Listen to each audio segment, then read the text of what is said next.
dili na ako masabtan. Ngano ang mga tao, ngano naaman siya yung mga tao nga kanang mahilabot gani sa kinabuhi sa ubang tao. Nga kanang hindi pa yun sila pamaagi ba nga kanang ang tao madaot ano ba, o ang tao masakitan, ang tao ma-depress ano ba na kumbaga kanya-kanya mo kinabuhi parang ang dili ako masabtan ba ngano makialam jud ka sa kinabuhi sa ubang tao nga naman kay mga kaugalingong kinabuhi at man hindi mo ang kinabuhi ano ba. Hello mga friends, maayong hapon. Actually, maayong gabi na din no, pero hayag lang gihapon sa diri sa Thailand. So medyo dugay man gud ngit-ngit niya. So maayong gabi sa tanan man hapon taba ko kong mata, then nap ko. Tapos nagluto ko lang yung kanon. Wala siyang bahaw pero bago niluto ako lang yung suga na ang kanon. Tapos naay hinatag din ang Fort Sinigang. Hinatag ni Kuya Rod ako teacher. Salamat kayo Kuya Rod. Kay tagaan ko ng Filipino food no, dugay na kay ko wala kakaunahan ni. So ano ni siya? Gaway na ko. Kuha ni siya kanang precious kayo din niya mga Filipino food. Salamat kayo Rod. Kay Father's Day karon gihatag ko niyang pagkaon din ganihan. Nag-lunch food me together. Kay Father's Day lagi, so celebrate mi sa Father's Day. Salamat kayo kay Dalan ko niya. Hindi na ako ang panihapon. So, mga unta, mga friends, nag-video ko karon kay tungod aning lagi sa mga sapit ang mga ano. So, wala mag-ako ko mag-story ta. So, nag-video ko ani kay tungod kaning sige na tug scroll sa social media, lagi na sa Facebook. Tapos kay OFW ko kita, ato akong ginatanaw ng mga video, ato ko makapa na mga OFW no. So, ato na akong post ni nakita na ko tong live ni katong taga-Amerika si pangalan to Beatrice Stone, tapos si kan kay 55 pa na ano na ito lagi kung pa mga OFW. So sa una dili kay ko ga gitanaw mga OFW videos, dili kay ko maka-relate kay katong tapos sa Philippines. Pero pa ikaw nga OFW na jud, dapat jud mo maka-relate na jud ka sa kinabuhi sa OFW. Ano mga nasa Philippines na ay mga kapamilya ko OFW or may makaila mga friends sa OFW. Hindi sila na kabalo mo din situation sa OFW. Kabalo mo sa kahintang pero lahi gyud kung ikaw gyud mismo ang maka-experience sa gyud naka sa lain nasod.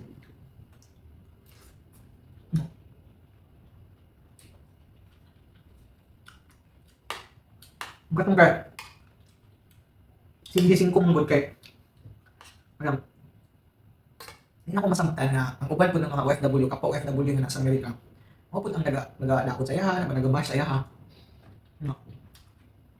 Actually, hindi na siya ko find doon yung ko, pero kaya rin kaya sa FYD, siyempre, ano kaya mga video ka na. No.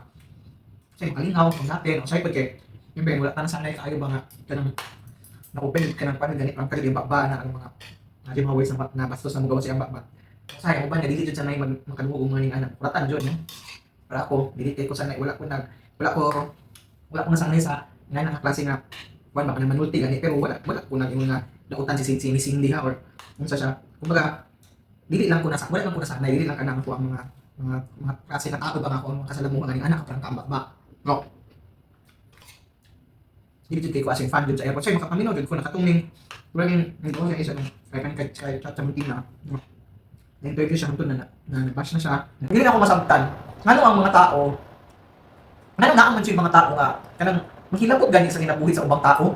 Nga kanang hindi pa yun sila pamaagi ba nga kanang ang tao madaot ano ba, o ang tao masakitan, ang tao ma-depress ano ba na kumbaga kanya-kanya mo kinabuhi parang ang dili na ko masabtan ba ngano makialam jud ka sa kinabuhi sa ubang tao nga naman kay mga kaugalingong kinabuhi at man hindi mo ang kinabuhi ano ba. Kung ako manggod dili jud ko manghilabot og kinabuhi sa ubang tao unless lang kung hilabtan akong kinabuhi kana siya ito ko pwede man magpadaog no kung ano kanang ayun, kumbaga, mangita kung kapamaagi na may pagtanggol kung hindi mo kaugalingon, kabalo pa nga ikaw nasa tama. Pero kan uban ba nga, maghilabot lang sila kinabuhi, nakalagaling, wala kahilabtan, wala kakaila sa ilaha, ano ba? Pero mangita din sila pamaagi na mahilabtan ka, na galing nga dauton ka, buwan kang istorya, ano ba ka na kung hindi mo sa ubang mga tao, na, ano ba rin? Ikalipay nila nga, makahimo yung issue, ano ba? Example, nakita mo kay hindi sino ko.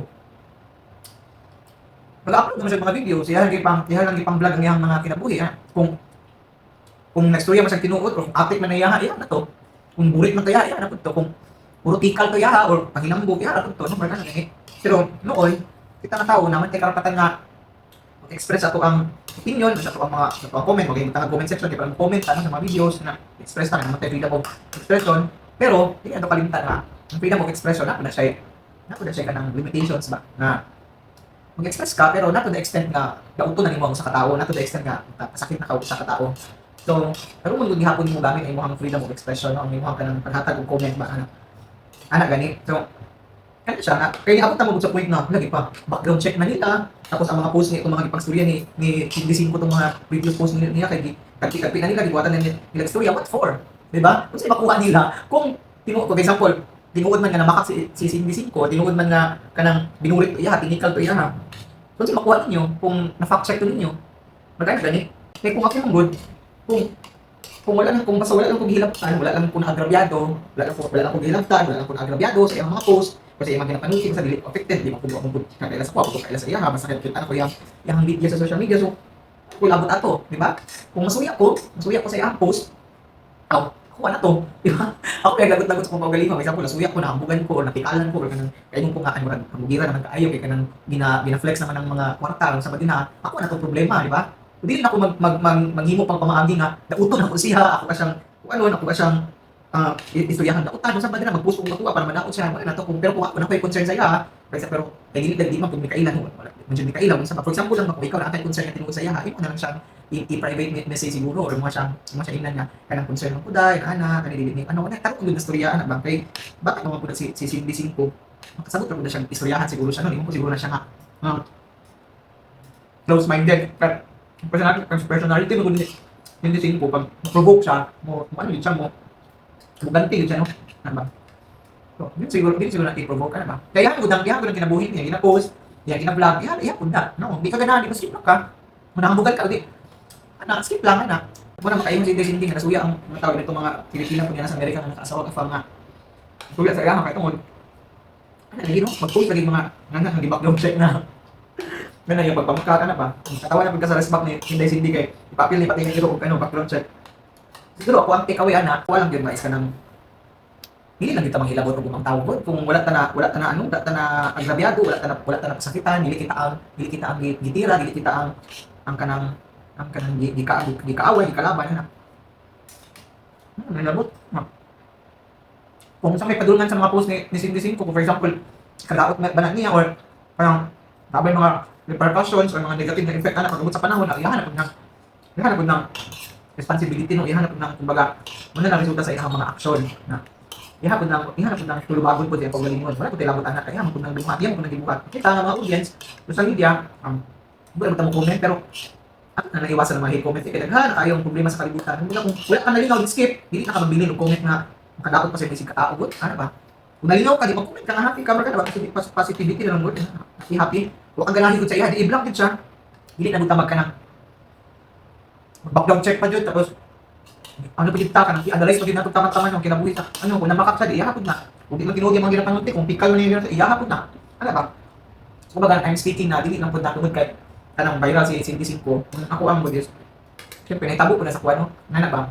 Dili as big as para kay Cindy 5, kahit kuwano din siya, kanang public figure naman din siya, o sikat naman din siya.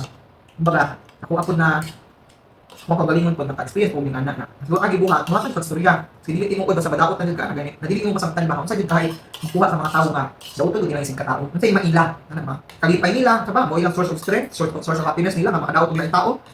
Ana dili gyud na masabtan to. Siguro ano siya nga ang takeaway nato din nga mind your own business lang yun ta. Ano ba? Kung gusto ka mag-vlog ka, mag-post mo ka sa social media, pasag dahil siya, kung ka ganahin sa iyong post, baka nalipa or giluod ka din na or kanang gihambugan ka, jud ka ganahin i-skip lang o i-block mo siya. Ano lang. Na ayo ang kanang mita jud ka ba maagi nga namuton gid siya ana ba ma-down gid ang kanang tawanan nga nag-vlog. Adi na dinha kay mura. Bakit ko ba? Kanya trip lang man ta. As long as wala ka love time, as long as dili ka ang target. Tagdahi siya. Ana. No. Happy lang ta. Kay tinuod lang ang OFW mong siyempre, ang kinabuhi ba sa laing nasun, lain ba, kung bisod ba, hindi sa yun. Kaya nga, ginauna-una, siyempre, aside sa nagtrabaho ka, una kasi yung family sa Pilipinas, na-homesick pa ka kay Kora Isa din, especially kay Kora Isa, sa Kuwa, Kora Isa, una ka, tapos yung mga problema sa Philippines, nag-check personal mo na problema, na. So, dagdag yun, kag-una, di yun lali mo kinabuhi ng FW. So, isa sa mga outlet sa mga OFW, kaya kanil pag-vlog yun, no? Kanil pag-vlog sa social media, makahatag sa ka ng amusement ba?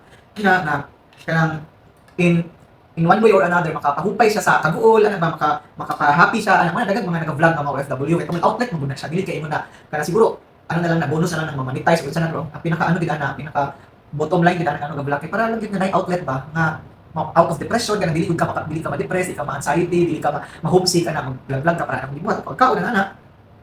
Kaya kung kulay lingaw din kun ako na isang kaw-kaw kung kulay kaspriya, mo di kaspriya na ko sa inyo ha na ba na mo to na wala siya ang mga OFW dagdag balaw. So, kung sa man yung vlog, basta kayo agilaptan, kiber na kadali na kami hilabot. Ano good? Support naman gud ka. I-block good or i-skip lang gud nimo ana.